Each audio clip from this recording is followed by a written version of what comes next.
हाय, मेरा नाम शैलेश है। मैं एक डिजिटल मार्केटर हूँ। मैं वेबसाइट बनाता हूँ। अगर आपको भी पसंद है वेबसाइट बनाना तो इस वीडियो में पहले हम सीखेंगे कि हम एक डोमेन को कैसे रिन्यू करते हैं। ओके, पहले आपको स्टेप बाय स्टेप चलना पड़ेगा। पहले आपको होस्टिंग, डोमेन, इन सब चीज़ों पे आपको पहले समझना पड़ेगा कि ये चीज़ें क्या होती हैं, कैसे आप बाय करते हो। तो मैंने तो पहले आपको पिछले वीडियो में एक्सप्लेन कर रखा है कि आप अपने डोमेन को कैसे बाय कर सकते हो, कैसे किसी भी डोमेन का आप उसका एक्सपायरी डेट पता कर सकते हो। इस वीडियो में हम उन सब चीज़ों की बात नहीं करेंगे, इसमें हम सिर्फ बात करेंगे कि हम अपने डोमेन को रिन्यू कैसे कर सकते हैं। तो मैंने अपना जो डोमेन था, पहला डोमेन था, मैंने GoDaddy से लिया हुआ था। उसको मैंने ट्रांसफ़र किया था नेमचीप में, क्योंकि GoDaddy पे मैं अब उसको रिन्यू कर रहा था तो मुझे उसकी हाई कॉस्ट देनी पड़ रही थी। तो मैंने नेमचीप में ट्रांसफ़र किया तो मुझे सस्ते में ही मेरा काम बन गया और मेरा डोमेन जो है वो 1 साल के लिए रिन्यू हो गया। बट क्या है कि अब नेमचीप जो है वो मेरे से हायर अमाउंट मांग रहा है रिन्यू करने के लिए, तो मैं उसको चेंज कर दूंगा दूसरे प्लेटफॉर्म पे। तो आपके पास 2 रास्ते होते हैं किसी भी डोमेन को रिन्यू करने के लिए। मैं आपको लाइव दिखाता हूँ कैसे क्या होता है। ये रहा मेरा लैपटॉप की स्क्रीन। मेरा ये जो अकाउंट है ऑलरेडी लॉगिन है नेमचीप पे। मैं जाता हूँ अकाउंट पे, उसके बाद मैं जाता हूँ डोमेन लिस्ट। ओके, यहाँ पर मेरे टोटल यहाँ पर 2 डोमेन है। पहला जो फर्स्ट डोमेन है ये वाला mrshailesh.com, ये एक्चुअली इसका स्टेटस आप देख सकते हो ग्रेस है। मीन्स कि ये जो डोमेन है वो एक्सपायर हो चुका है। यहाँ पर आप देख सकते हो एक्सपायर कब हुआ था, 14 मार्च 2025 का एक्सपायर हुआ था। तो ये मैंने डोमेन वैसे बेसिकली ऐसे ले लिया था मैंने एक्सपेरिमेंट के लिए। तो ये अब एक्सपायर हो चुका है। इसका मतलब ये नहीं कि मैं इसको रिन्यू नहीं कर सकता, मैं इसको रिन्यू अभी भी कर सकता हूँ, क्योंकि अब ये चल रहा है ग्रेस पीरियड में। ग्रेस पीरियड का मतलब होता है कि मेरा जो डोमेन है वो एक्सपायर हो चुका है, बट मेरे को एक्स्ट्रा 30 डेज दिए गए हैं जिसमें मैं अपना जो डोमेन है वो फिर से रिन्यू कर सकता हूँ। इसमें क्या होता है कि इसमें आपको 0 चार्जेस लगते हैं, मतलब कि आपको कोई एक्स्ट्रा फीस नहीं देना पड़ता, एक्स्ट्रा चार्जेस नहीं देने पड़ते। आप सेम अमाउंट में अपना जो डोमेन है वो रिन्यू कर सकते हो। ये जो डोमेन है मुझे मिला है 14 अप्रैल तक, मीन्स कि 14 मार्च को मेरा डोमेन एक्सपायर हुआ। 30 डेज का मुझे टाइम मिला कि मैं इस ग्रेस पीरियड के अंदर मैं अपना जो डोमेन है वो सेम अमाउंट में रिन्यू कर सकता हूँ। अगर उसके बाद भी मैंने अपना डोमेन रिन्यू नहीं किया तो उसके बाद मुझे एक्स्ट्रा और 30 डेज मिलते हैं, जिसमें एक्स्ट्रा फाइन देकर मैं अपने डोमेन को रिन्यू कर सकता हूँ। उसके बाद जाकर कहीं 3 to 4 डेज़ के लिए मेरा जो डोमेन है वो एक्सपायरी डेट में डाल दिया जाता है। उसके बाद में मैं उसको रिन्यू नहीं करता हूँ, उसमें हायर और ज़्यादा फीस लगती है उस 4 to 5 डेज़ में। अगर उसमें भी अपना डोमेन मैं रिन्यू नहीं करता हूँ फिर वो डोमेन पब्लिक आ जाता है, पब्लिक प्लेटफॉर्म पे चला जाता है। उसके बाद वो कोई भी डोमेन उसको बाय कर सकता है। जैसे कि आप यहाँ पर चेक कर रहे हो 14 मार्च है, आप ये देखना 15 एंड ऑफ मई ये डोमेन आपको मिल जाएगा। आप कभी भी इसको परचेज कर सकते हो। मैं तो नहीं करने वाला क्योंकि मेरे को एक वैसे कोई खास ज़रूरत नहीं है इसकी। सेकंड आप डोमेन ये देख रहे हो, ये डोमेन ब्लर दिख रहा होगा क्योंकि इस डोमेन का जो मीनिंग है ना वो थोड़ा सा अनप्रोफेशनल साउंड करता है और इसका मीनिंग भी नेगेटिव वे में है। तो कहीं आप मुझे जज ना कर लो, इसलिए मैंने इस डोमेन को ब्लर कर रखा है। ऐसी कोई बात नहीं है, ऐसे कोई मेरा कोई ब्रांड नहीं है ये। तो इस थोड़ा ये नेगेटिव मीनिंग करता है, इसलिए मैंने इसको ब्लर कर रखा है। ये आप स्टेटस का देख रहे हो अलर्ट, मीन्स के डोमेन जो है वो एक्सपायर होने वाला है जल्दी, तो मुझे जल्दी से जल्दी इसको रिन्यू करवाना पड़ेगा। एक्सपायर डेट कब की आ रही है? 26 मार्च 2025 को। ठीक है, तो मैं अगर चाहूँ तो इसका 2 मेथड मैंने बताया था। फर्स्ट, उसी प्लेटफॉर्म पे मैं उसका अपने डोमेन को रिन्यू कर सकता हूँ। सेकंड, मैं किसी और प्लेटफॉर्म पे उसको ट्रांसफ़र कर सकता हूँ। तो मैं पहले इसको इसी प्लेटफॉर्म पे आपको दिखाता हूँ कि इसका चार्जेस क्या लगते हैं।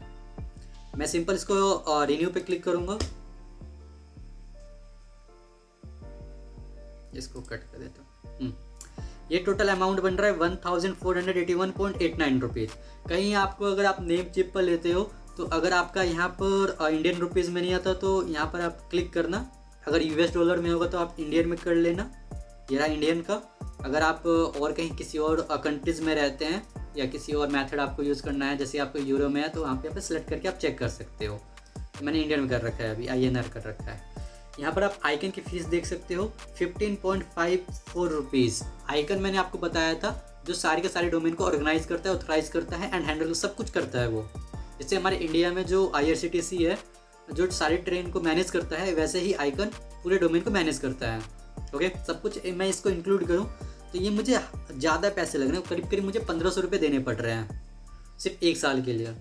तो मेरे पास और भी प्लेटफॉर्म है। मैं एक बार मैं GoDaddy में जाकर चेक कर लेता हूँ GoDaddy में क्या लग रहा है। GoDaddy में ऑलरेडी मैं साइन इन हूँ, यहाँ पर आप देख सकते हो मैं साइन इन हूँ। मैं यहाँ पर जाऊँगा डोमेन पे। डोमेन पे जाने के बाद मैं जाऊँगा ट्रांसफ़र डोमेन नेम। आप यहीं पर ये देख सकते हो, इसको आपको क्लिक करना है। आपका डोमेन अभी ट्रांसफ़र नहीं होगा एक्चुअली, आपको मैं एक बार दिखा रहा हूँ कैसे आप ट्रांसफ़र कर सकते हो। यहाँ पर आपका जो डोमेन है उसका पूरा नाम आपको डालना पड़ेगा, डोमेन नेम, जो डोमेन नेम है प्लस एक्सटेंशन, आपको सब कुछ उसमें डालना पड़ेगा। तो मैं अपना डाल देता हूँ।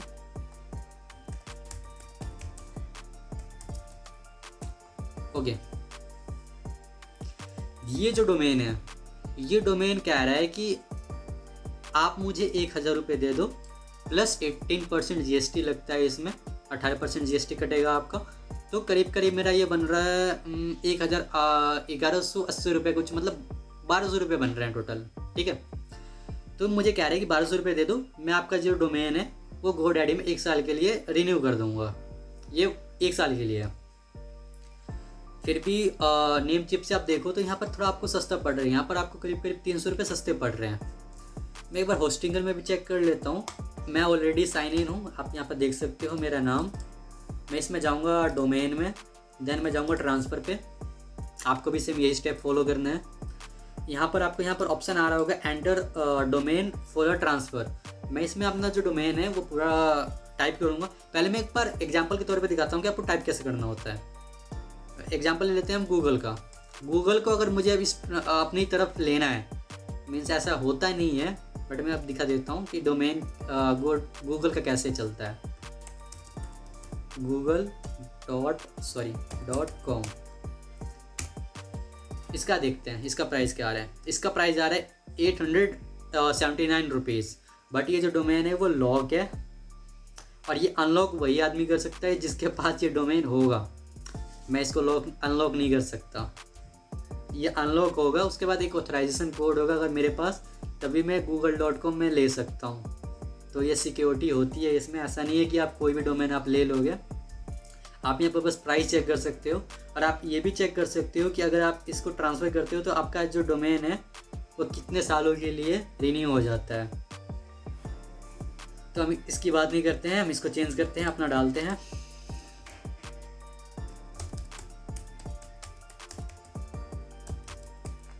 ओके, यहाँ पे आप देख रहे हो 879 रुपीज़ लग रहे हैं। मीन्स कि नेम चिप से भी सस्ता है, GoDaddy से भी सस्ता है। तो मैं इसको प्रेफर करूँगा कि मैं तो अपनी तरफ से अगर मैं देखूँ तो मैं होस्टिंगर पर ही जाऊँगा, क्योंकि मुझे नेम चिप पर भी महंगा पड़ रहा है, GoDaddy पर भी महंगा पड़ रहा है, और होस्टिंगर पर थोड़ा सस्ता पड़ रहा है। और ऑलरेडी मेरा होस्टिंगर पे मेरा वही सेम वेबसाइट रन कर रहा है, तो मैं इसी पर प्रेफर करूँगा जाना। तो यहाँ पर आप देख रहे हो, यहाँ पर पहला जो क्राइटेरिया है, 2 क्राइटेरिया, जिसमें से पहला जो क्राइटेरिया है domain is lock at the current registrar. Means जो मैंने डोमेन है मैंने रजिस्टर कर रखा है नेम चिप पे, वो मेरा अभी अनलॉक पोजीशन पर है, सॉरी लॉक पोजीशन पर है, मुझे उसको पहले अनलॉक करना पड़ेगा। ओके, तो मैं जाता हूँ नेम चिप पे, इसको मैं हटा देता हूँ। यहाँ से मुझे रिन्यू करना 1500 रुपये लग रहे हैं। ओके, मैं इसको होम पेज में जाता हूँ, यहाँ से मैं जाता हूँ अकाउंट के डोमेन लिस्ट पे। अगर आपका भी डोमेन नेम चिप पर लिस्ट होगा तो आपको यही प्रोसेस फॉलो करना है। यहाँ पर मुझे ये वाला डोमेन जो है इसको रिन्यू करना है, तो रिन्यू के साइड में एक एरो का ऑप्शन है, इसको क्लिक करना है, मैनेज पे जाना है। देन उसके बाद आपको शेयर एंड ट्रांसफर पे क्लिक करना है, इसको स्क्रॉल डाउन करना है थोड़ा सा।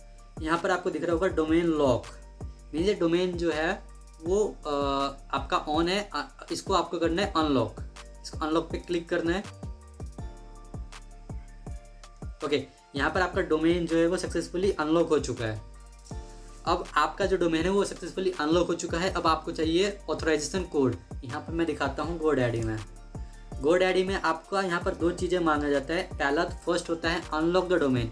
ये जो आपको ग्रीन टिक पहले से दिख रहा है, उसके थोड़ी देर पहले मैंने इस डोमेन को अनलॉक किया था, देन लॉक करके वीडियो शूट कर रहा हूँ, इसलिए यहाँ पर कुछ थोड़ा सा टाइमिंग की वजह से आ गया है, पर कोई दिक्कत नहीं। इसको रिफ्रेश करूँगा तो मेरा डोमेन जो है वो अनलॉक ही दिखाएगा। जैसे कि आप यहाँ पर देख रहे हो, मेरा जो डोमेन है वो अनलॉक पोजीशन पर है। सेकंड मुझसे मांगा जा रहा है कि गेट ऑथराइजेशन कोड। यहाँ पर मुझे एक ऑथराइजेशन जो कोड है वो मुझे यहाँ पर फिल करना पड़ेगा, दैन तभी जाकर मेरा जो डोमेन है वो ट्रांसफ़र हो पाएगा, ऐसे नहीं होता। तो ऑथराइजेशन कोड आपको कहाँ से मिलेगा? सेम यहीं से मिलेगा आपको, जहाँ से आपने अपने डोमेन को अनलॉक किया था। साइड में आप देखिए ऑथराइजेशन कोड, इसको आपको क्लिक करोगे जैसे ही आपके पास एक मेल पे ऑथराइजेशन कोड आ जाएगा।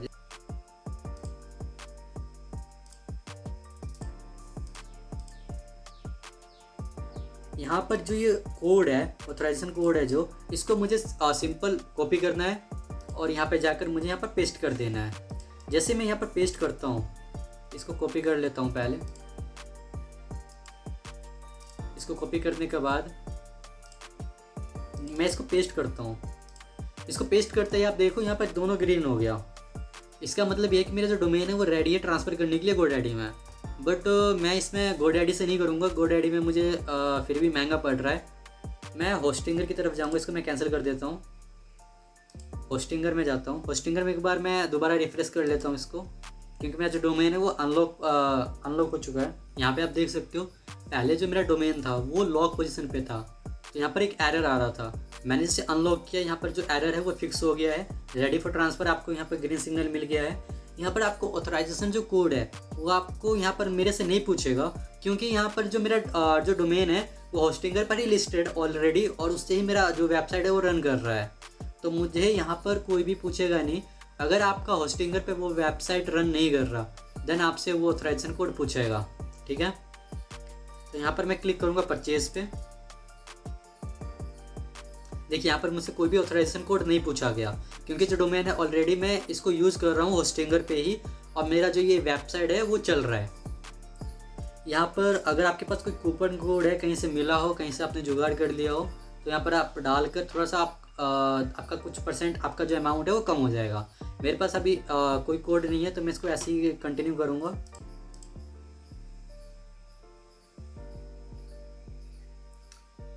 यहाँ पर आपके पास आ गया पेमेंट मेथड। आप किस पेमेंट मेथड से आप पे करना चाहते हो?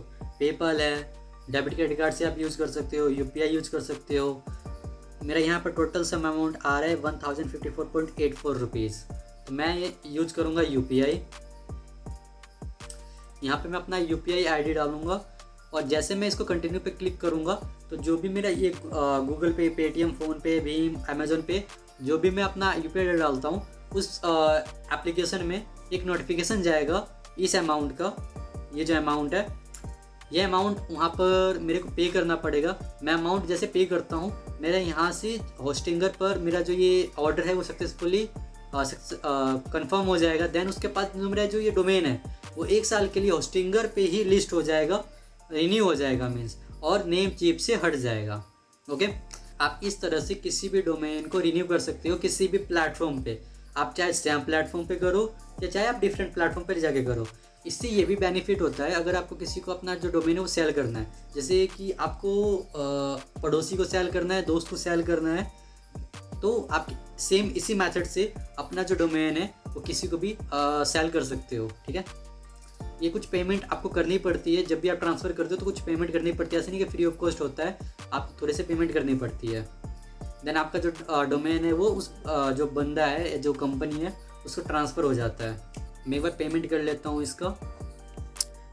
ओके, यहाँ पर मैंने अपना पेमेंट कर दिया है। यहाँ पे आपको अपना ऑथराइजेशन जो कोड था जो आपको मेल में मिला था वो आपको पेस्ट करना पड़ेगा। मैं अभी पेस्ट कर लेता हूँ अपना, यहाँ से मैं कॉपी कर लिया। यहाँ पर मैं अपना पेस्ट कर देता हूँ। ये एंड में आया तो इसलिए मुझे पहले पता नहीं था, फर्स्ट टाइम हूँ मैं अभी। यहाँ पर मैंने ट्रांसफ़र डोमेन पर क्लिक किया।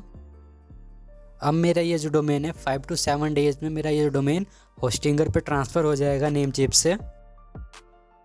ओके, यहाँ पर आप अपना स्टेटस देख सकते हो कि आपका जो डोमेन है वो अभी तक ट्रांसफ़र हुआ है कि नहीं हुआ है। तो यहाँ पर आपको पूरा आपका स्टेटस यहाँ पर दिखता है। अभी मेरा जो प्रोसेस है वो पेंडिंग में चल रहा है,